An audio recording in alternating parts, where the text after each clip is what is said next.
This is how crazy this guy is. But I want you to get this because everyone has this greatness within them. He wants to raise more awareness. He comes back from Afghanistan, right? He has not been running at all. He hears about the hardest race there is on the planet called Badwater. It's a 135-mile race through Death Valley in the heat. Good afternoon, good day, good evening. I don't know what time you're listening or where you're listening from. It's your boy, your host, Ron Tillman, and you are with me for another episode of Walk in Victory. Speaking of victory, walk. Warning, this is a public service announcement. The Walk in Victory podcast is where we have conversations purposed to evolve lives. You may not want to evolve. Then tune into another bleeping podcast. Everyone else, enjoy the show. And here's our host. Good afternoon, good day, good evening. I don't know what time you're listening or where you're listening from. It's your boy, your host, Ron Tillman, and you are with me for another episode of Walk in Victory. Speaking of victory walks, I know we're walking in victory, right? So that's an active approach. And it's not walking towards victory, it's not walking finding in search of victory. We're walking in victory. So we're actively walking in victory. But in order to get there, you have to deal with the mindset, because the mindset is the gateway or the map or the GPS that keeps us in constant victory. So does that mean that me constantly walking in victory means that every day is going to be great? No, I'm going to have challenges. I'm going to face oppositions. I'm going to have things that don't go my way. I may lose some money. I may lose some friends. I may have to go through periods of dark times. But my mindset is what helps me to get back up, or helps me to stay on my path, or don't allow me to veer from left to the right, or run and chase every bus like the dogs do, or chasing our tails. We stay consistent, we stay constant in what it is that will get us towards our desired goal. And notice I said our desired goal, or our desired aim, or our desired way. But you have to have a desire, and you have to work on your mindset, because that's the thing that gets challenged. In our victory walks, yes, our feet may get tired. You're building a business, you may get tired, but you can sit down and rub your feet, take a rest. But if the mind is tired, or if the mind doesn't have tools necessary to overcome the obstacles that we have that we'll face on this journey, whether you're an entrepreneur, you're looking to level up your life, you're looking to change your financial situation, it all starts within the head. The athlete doesn't just get up and become an all-star. They have to take their bodies through rigor and beatings, and it all starts in the head. When the body begins to shut down, the head says, "Nah, we can do one more rep. I can send out another email." I used to be afraid to make sales calls because I was afraid of hearing no. Mm-hmm. So I would sit at the desk like, "Oh man, I got to call this person and give them the invoice," and the customers anticipating, they're calling you like, "Hey man, what happened to the proposal?" And you're sitting there saying, I don't know if they're going to accept the proposal. I had to get over it, because the only way I can make money is to make the sell. Right? The only way I can make the sell is to make the call. The only way I gotta send the email. I have to detach my emotion from some outcome that I have no control over.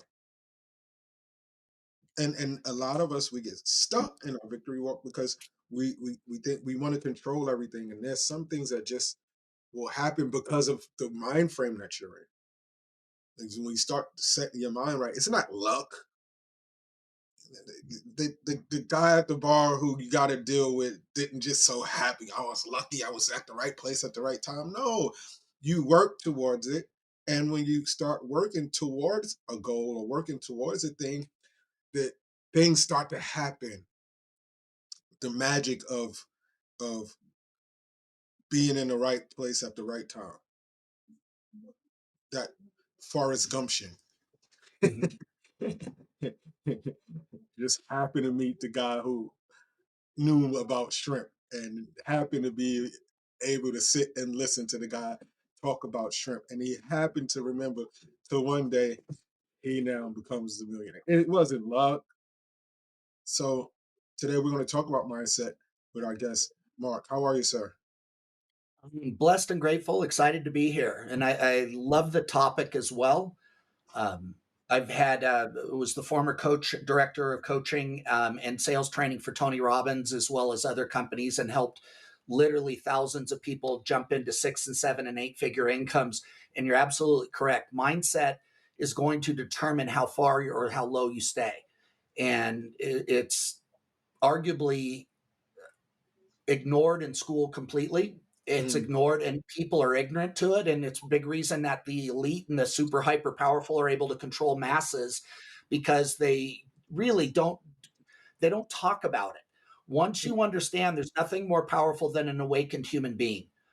And when that being, it doesn't matter what color, what gender, doesn't matter how old, when somebody gets that in alignment, they're unstoppable. So it's going to be a fun conversation. Yeah. So when we talk about awakened being, can you wrap with all of your years of experience?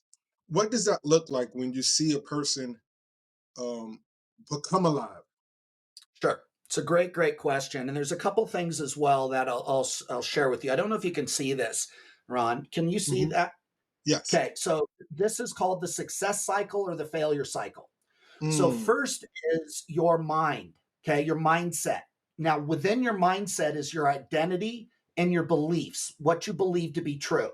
So let's say, for example, I tell you that you're just not very smart. Imagine you had a teacher. Imagine I said the deck is stacked against you. It's really, you know what I mean? People are going to discriminate. It's all true.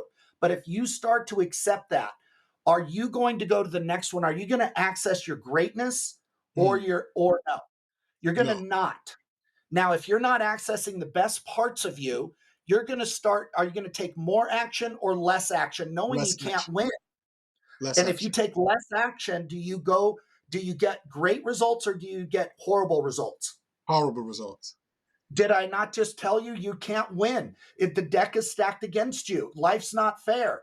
And so you're absolutely right. So this is how people spiral. They listen to the garbage in the media, which is nothing more than propaganda to try and keep you down.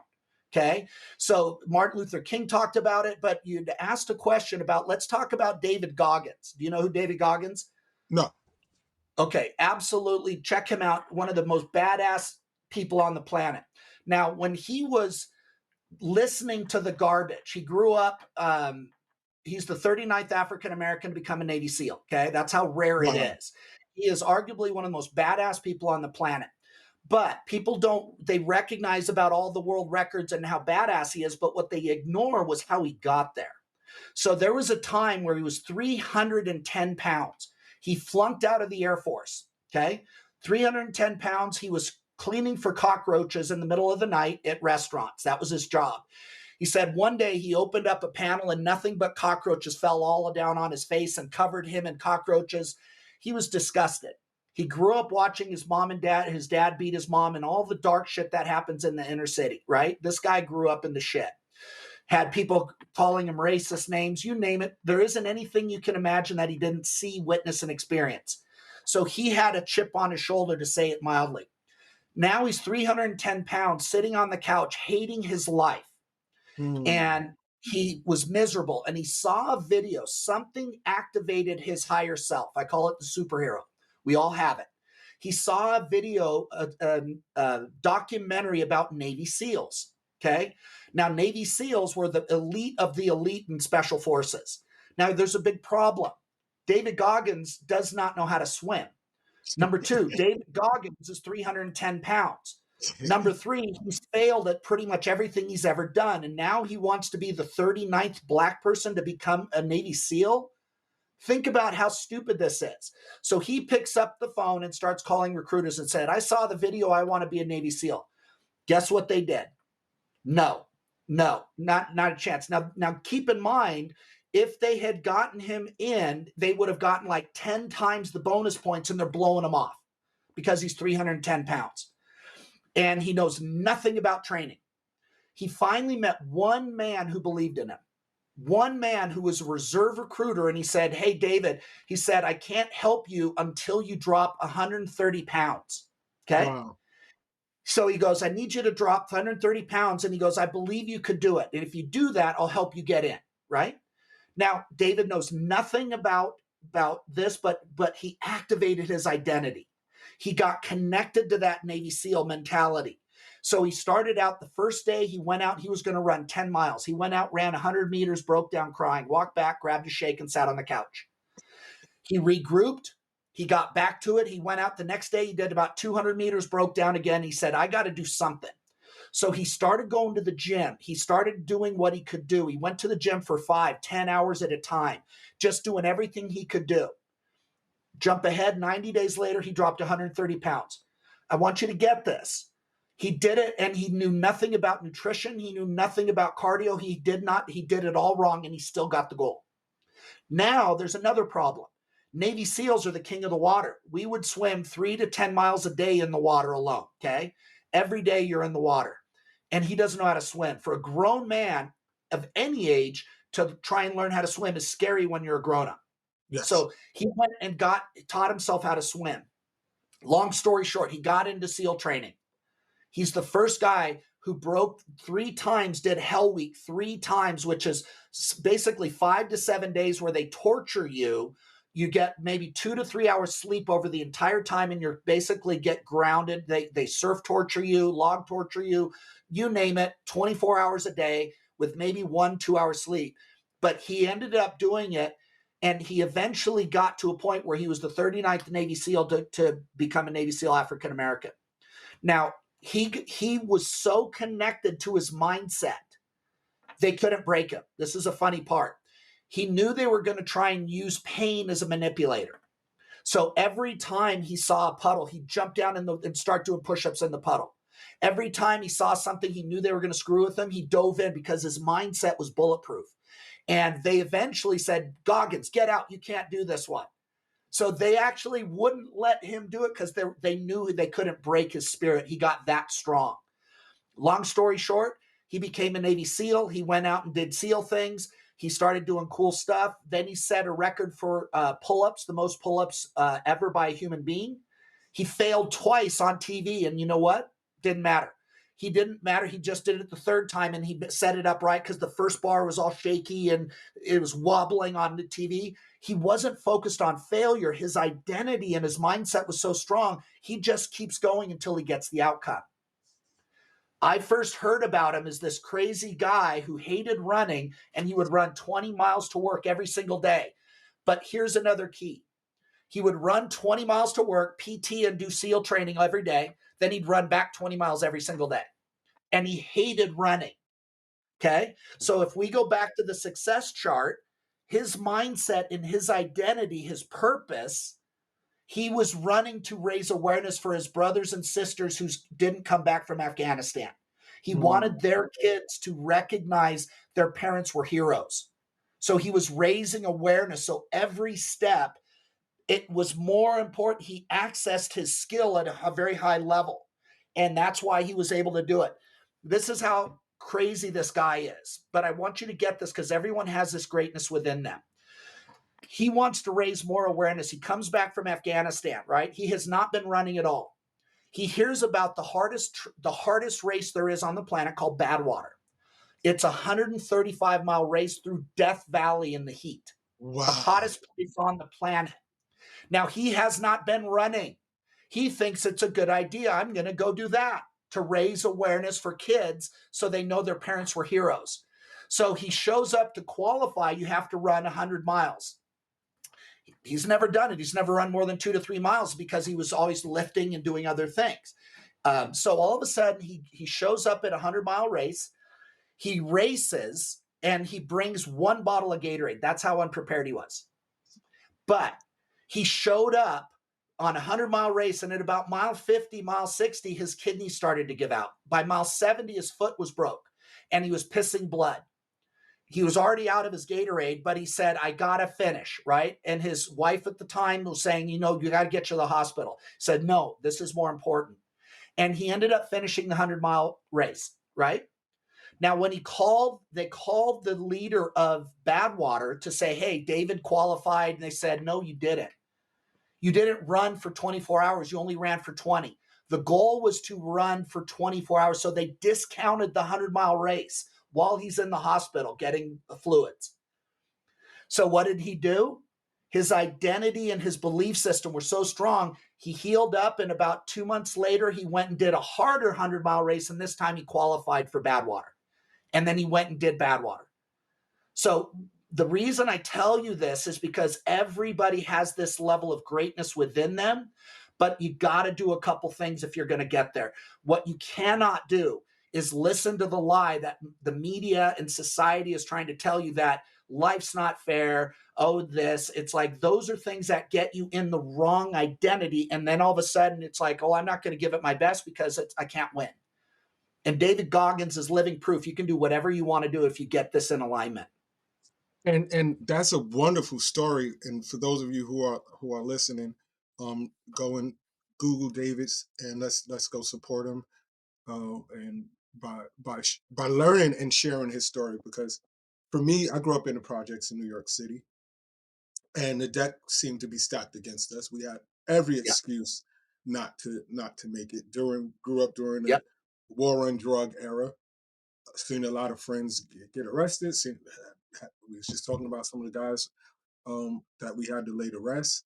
And growing up, 13 years old, you were already faced with men.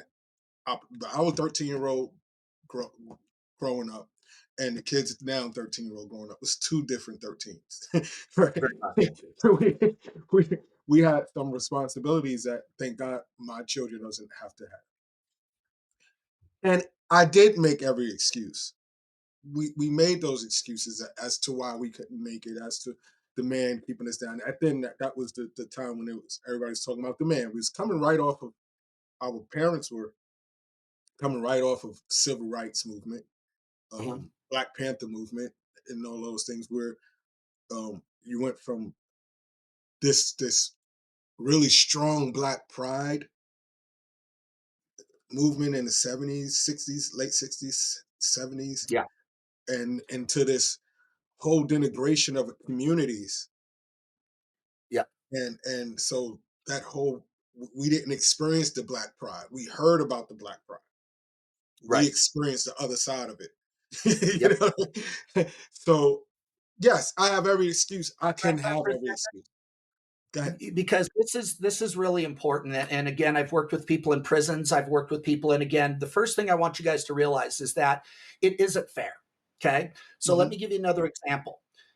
Who do you think is going to be easier? Somebody to make the NBA, somebody with a 40-inch vertical jump who's 6'9" and 240 pounds, or somebody 5'7", or how about 5'3"? You know what I mean? Yeah. I'm going to take 6'9" and 240. Let's go with LeBron James, right? Yeah. The dude's a man child, right? The guy's body, I mean, he is designed for it, right? But then you look at a Muggsy Bogues. You look at 5'3", played 15 years in the NBA? Yeah. And then Spud Webb was one of my heroes, right? Now, here's the power of belief. I loved basketball. I could dominate like nobody's business, but I was short. But I would play, and the guys on the varsity basketball team, Mark, come out. I want you to go. And I was afraid because I was so short. I was only 4'10" as a freshman in high school, and I graduated at about back then 5'3", 5'4". The problem was not my basketball skills. I could drive like Spud Webb. I could grab the rim at 5'5", 5'7". I can grab the rim, even get my hand above the rim. I was about 6 inches away from dunking. The problem was not that. It was in my mind that I thought people would laugh at me because I was so short. They didn't have uniforms for somebody like my size. So even though I beat pretty much I couldn't beat James Hill. That dude was a freak. He was dunking in 7th grade. But everybody else, I was using my speed to make them on their heels, and they couldn't stop me. Go crossover, go boom, I'm up already getting a layup, right? Or jump shot off the side. I grew up playing against giants, but I didn't go out for the team because I was afraid people would laugh at me because I was so short. Everyone else was tall. Muggsy Bogues did not have that same belief, and he was shorter than me. Spud Webb, I love this guy. If I knew about Spud Webb before when I was in high school, I would have played. but I didn't find out about him till I was a grown up. Spud Webb won the slam dunk championship, and he was 5'7". He was the point guard for Dominique Wilkins. And the difference, though, Spud, high school dominated, right? High school. But guess what? 2 state champions in high school. You would think, as the leader of 2 high school teams, that he would have gotten 1 scholarship. He did not. That's not fair. Why? Because he's too short. Can't make it at Division I. So he played 2 years at a junior college, won 2 national champions at a junior college. You'd think he'd get flooded with offers again. He did not. He got 1 offer. Jim Valvano, who saw something in him with NC State, North Carolina State. He saw a winner. He saw a guy refuse to do it. Now, he got on that NC State and then led them and dominated, right? So he gets drafted by the Atlanta Hawks. He's still 5'7" in a world of giants. That's not fair. And instead, he shows up to the training center, the arena, and the security guards are laughing at him. Get out of here, kid. Get out of here. He's like, no, I'm Spud Webb. I'm on the team. And they're like, literally, we're going to call the cops. Get out of here. And he's doing this. And then finally, he's like pleading his case. And then the general manager walked by and goes, Spud, what are you doing out there? Come on in. But even that, this guy had to fight for it every step of the way. But his belief in himself accessed his highest skill, which allowed him to outwork people, which is why he won a slam dunk championship and became a millionaire. So it wasn't fair. And so one of the things that happens is that I'm not one of these guys that pretend to put your head in the sand and go, oh, everything's great. Let's get real. If you're a minority, you're going to have to work harder. If you're ugly, you're going to have to work harder. If you're dumb as a sack of rocks, you're going to have to work harder. It does not mean you cannot overcome. Look at Oprah. Do you think Oprah had the winning recipe to become a billionaire? She was fat. She was ugly. She was inarticulate at first. She then, again, had everything going against her. She's arguably the world's richest Black person, and she also is one of the most powerful women on the entire planet.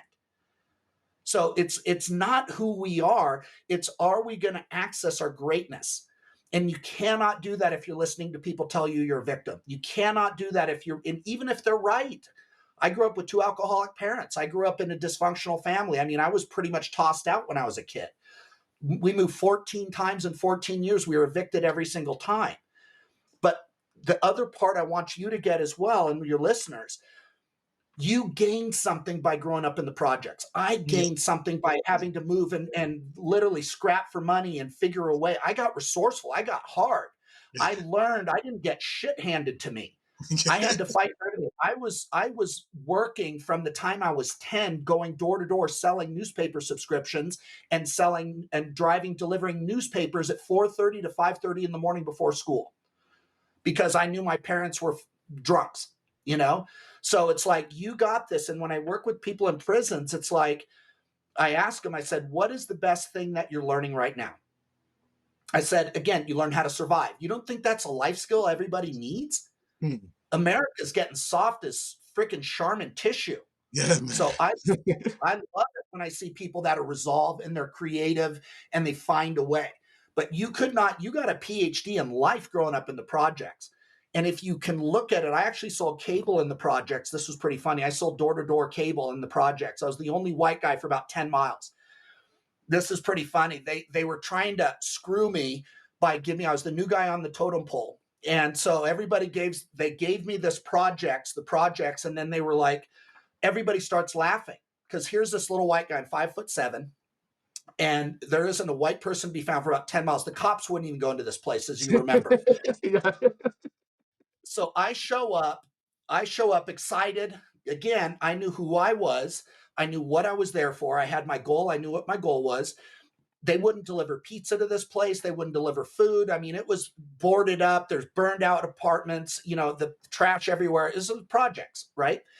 So I go in there and all these beautiful little old ladies going, young man, you need to get out of here. It's not safe. That was pretty much my welcome every time somebody had answered the door. And I had on this black jacket, and then I was walking around, and I didn't know it at the time because I love everybody. I see the guys who were the gang that ran the place, and I walked up and go, hey, guys, what's up? And I just looked at them all in the face, walked by, and they're like, hey, man, like that. And then I'm like, so I don't know. I didn't look down on them or whatever. I'm here. I'm doing my deal. They're doing their deal. So then I start going, and if they answered the door, they bought cable. So I'm like selling more cable, door-to-door cable, than anybody. I'm like going crazy. I'm selling more in a week than most people sell in a quarter. I mean, it's crazy because no one's been here for about 10 years. So I do this, and then after about 2 to 3 days, you get the territory for a month.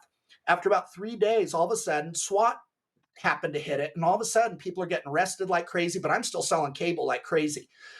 So I sold so much cable in about 3 weeks that the other senior guys on the cable company, they were like, we want that deal, but I sold everybody that was saleable.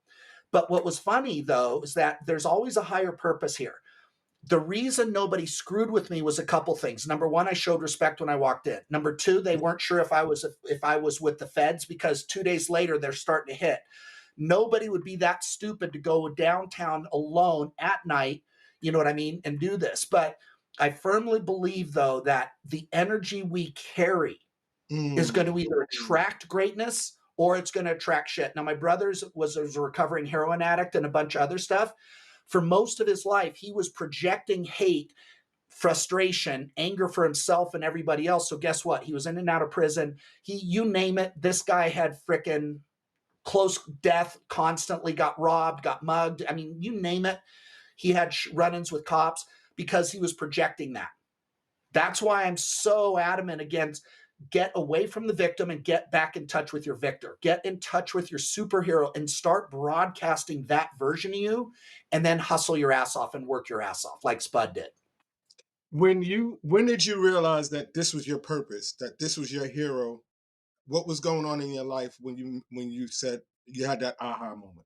Great question. This is also, I believe, there's a higher power that's kind of watching us when you step into your purpose, but you will not find this if you're listening to the victim, even if you're right.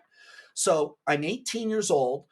My dad didn't pay taxes. He didn't believe in it. He's actually technically right. The tax code was never properly, done. So he had very, very strong opinions about it. So I couldn't go to college. I was the student body president. I was a varsity letterman in high school, but dad didn't pay taxes. So I couldn't get funding to get financing for schools. Right. Yeah. So I can't go. But my girlfriend's mom said, Mark, if you don't go to college, you'll never amount to anything. Well, me being a rebel, I'm like, well, screw you. I'm not going to college then. But I love to learn. Okay. This is how stupid I am. On one hand, I was brilliant. On the other hand, I love to learn, but I'm not going to college. Did I mention you can't tell me what to do? So I end up going to college because I want to take classes. Not going to college, though. I'm not doing it your way. I'm going to take classes like coastal navigation, celestial navigation, things like this. But I'm not going to college. But I had to go to college. So I go to college and I get there. It's expensive as shit. And I can't figure it out.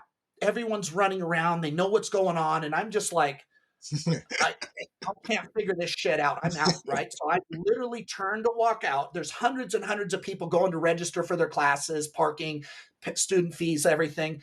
I'm overwhelmed. I get shut down and I decide to bolt. I hear a voice in the background goes, Mark. And I turn around and it was my girlfriend's best friend's mom, who was an administrator there. She goes, where are you going? And I said, Mrs. Klosterman, I'm sorry. I just can't figure it out. This isn't for me, right? I'm trying to abandon it. And she goes, wait 1 second. She goes, sit down over there, wait 1 second. So then she goes, this old man, this old white dude, right? He's maybe 75 years old, maybe 80. I mean, he's old, right? He comes over and sits down as a grandpa only could. And he sits there and crosses his arms and goes, I hear you're having some problems registering. And I was like, yes, sir, I do. And he goes, I'll make you a deal. He said, you take 2 classes that I tell you to take, and I'll help you register. And I said, what are the classes? He said, that's not the deal. He goes, you take the 2 classes I tell you, and I'll help you register. So I thought, sure, what the hell, I'll do it. So he goes, I said, so we have a deal. He shakes my hand, and I said, so what are the classes? And he said, speed reading and comprehension. And he said, behavior modification. And he said, the average American reads at a 3rd grade level. He goes, Mark, if you're going to do anything with your life, you have to read at an accelerated level. So he goes, so you got to take speed reading and comprehension. So I did. And by the time I was done, I was reading at like a 14th grade level, like PhD level reading. Could read a book as fast as you can turn the pages kind of thing with better retention. The second class was the best class I've ever taken. I now have a master's degree in business administration, but it was the best class I ever took was his class. It was called behavior modification. Now imagine this, growing up with alcoholic parents, being evicted 14 times in a row, living on couches, not having anything handed to you. You had to fight for every single thing. And this entire class for one semester was, this guy's fat, here's how he got in shape. This guy's broke, here's how he got rich. This person was alone, this is how they found love. The entire course was claiming your destiny. And then what I learned about this old man, when he was 21, he could not read, write, or even identify printed words because he had never seen it. He only saw one lady once who had a cart, a donkey in a cart with something called books, but he didn't get a chance to read them. He grew up in the hills in Ireland. They were sheep farmers. Their grandparents were sheep farmers. Their ancestors were sheep farmers. There was no need for reading, no need for school because sheep farmers. And his dream was to be a teacher. He found out what that lady did. He goes, I want to do that. So this, you can't get any harder than this. Then World War II happened. And he went and fought the Nazis. He went there. And then he told me, he goes, then I got, after the war, he goes, Nebraska had a program for dummies like me. And he said, they taught me how to read and write. And so from that moment I met him, he had had 50 consecutive years of college.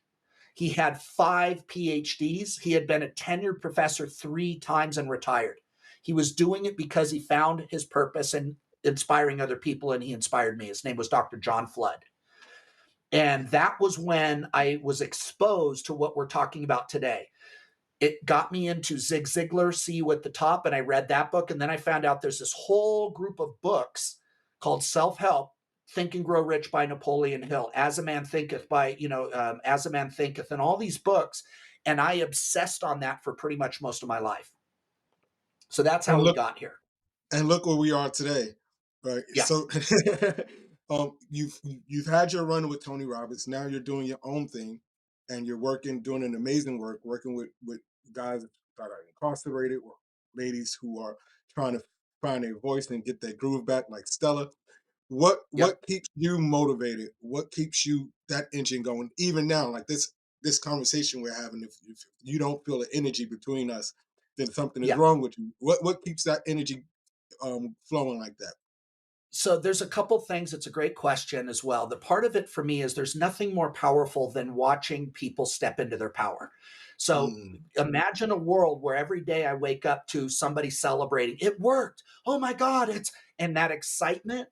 And it's like, there's a certain thing about, one of the things I've seen is that when you do get that, that's way better than the money. The money takes care of itself if you find your purpose and you fulfill it. You just start going. So my purpose was revealed to me on the journey, which is to help identify, inspire, and awaken the greatness in human spirit in others until they own it themselves. So that's what I do. Now, here's the problem. There are 2 main areas of focus I've spent my life. One is human optimization. How do we optimize the human being? Okay. And part of that is where I started to notice there are very strong entities and forces that want you to think that you can't win. Okay. Less than 1/10 of 1% control the world. Everything else is dog and pony show. So if I can tell you that you can't win, you're much easier to control. There is nothing more powerful than an awakened human spirit. Here's the other part. Our world is sick and our world is in danger. It's when you have hurt people, they hurt other people. But an awakened human being is not going to, I don't see somebody in you that I need to go fight or rob or whatever. When people are awakened, they help each other. So part of that has been, how do we activate people to move them beyond the propaganda that's being shoved down everybody's throats? And then the second part was sales and teaching people how to do it from a heart-driven place. That was another area that I had massive skill set. And what I noticed was most people were just parroting and lying to get a sale. Sales, the buyer and the human being has evolved. And also the buyer, for example, my clients last couple of years have done over $1 billion in online coaching sales to new clients. And we did that by not selling anybody, but serving people to their dreams. So those are the 2 areas. And it's a much more effective way to sell by helping people achieve their dreams. But in order to do that, you have to truly care about your fellow human being. It's not about, if you think about Bernie Madoff, Jordan Belfort, the Wolf on Wall Street. The problem I have here is they're glorified because they got rich. But my point is, at what expense? Think about how many grandparents they screwed. Now, we're going to get real. He screwed people out of $250 million, right? He did 2 years in the pokey playing golf and ping pong. No offense, don't give a shit. This guy did 2 years and he whined about, oh, I miss my kids. Einstein, you should have thought of that before you screwed grandparents out of their retirement. He's paid back $2 million and now he's pretending to be a sales trainer. So this is a problem because the sort of thing, you're not a sales trainer, you're a con trainer. If you're going to go teach how to be a con, you'd be the best at it. But his skill set in sales is incredibly weak. So the problem that I have is that humans are evolving and people aren't falling for the con like they did. Bernie Madoff's still in jail because he screwed people too. Those grandparents are never getting their deal back. But heaven forbid you're black or you steal a loaf of bread or you get caught smoking pot, you're going to jail for 10 years. Yeah. And it ain't a freaking golf club prison. So for me, the part of it for me is to start speaking the truth, activating as many good people as possible so that collectively we take over the world and start from a service place and help people. It's much more powerful than just trying to get your own. So that's what I do. Well, there you have it, everybody. That's what we do. We serve. We are here to give these valuable insights. We want to see people's lives evolve through conversations like this. And not only that, we sit you at the feet of the masters.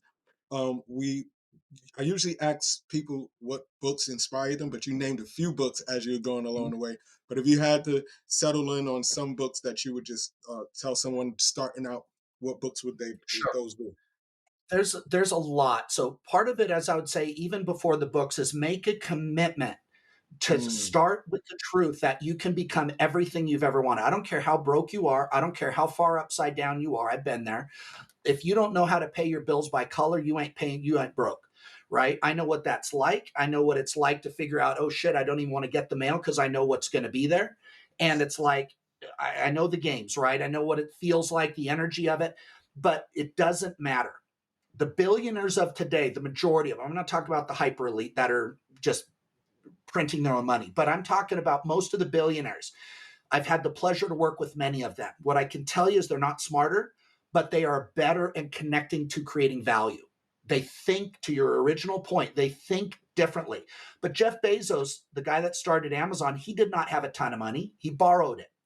His belief, he had a vision. It was a crappy vision, by the way, too. Books had a 1 to 3 cent profit margin, and he's going to sell books online. How stupid is that? That's Amazon, right? And then you think about Steve Jobs with Apple. He was broke too. He had to get funding. You think about Elon Musk. He was broke. He had to get funding for PayPal and some of the other things. But there's a different mentality. There's a different mindset. So start feeding your mind. A couple of the books I'd recommend. There's a book called The Go-Getter.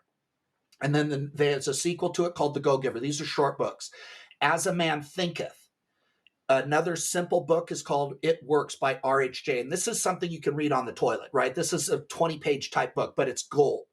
There's other books as well that are phenomenal. The kind of the Bible that most people look to is called Think and Grow Rich by Napoleon Hill. There's also another great book called The Richest Man in Babylon, The Greatest Salesman by Og Mandino. Og Mandino was homeless in New York City, homeless, and to get out of the cold, he would go into the main library and he would get out of the cold, and he started reading these type of books, right? Started feeding his mind with possibility. He started activating his superhero. Next thing you know, he wrote The Greatest Salesman in the World, became a multimillionaire, created a success magazine, and started creating things. And this was a guy that was homeless and about ready to give up on life. So everyone out there is that you have got to decide what goes in here. The space between here is the key. I don't care what color you are. I don't care how broke you are. I don't care how hard it's been. You can overcome it, and everything that you've overcome will become spiritual muscle that will make you a badass if you learn how to harness it. And these books can help you as well. Listen, all of Mark's information is under the title. Click, it's going to be his website. You go to the website. You need this coaching. You need to get going. Don't worry about resolutions. All you have is now. 1,000%.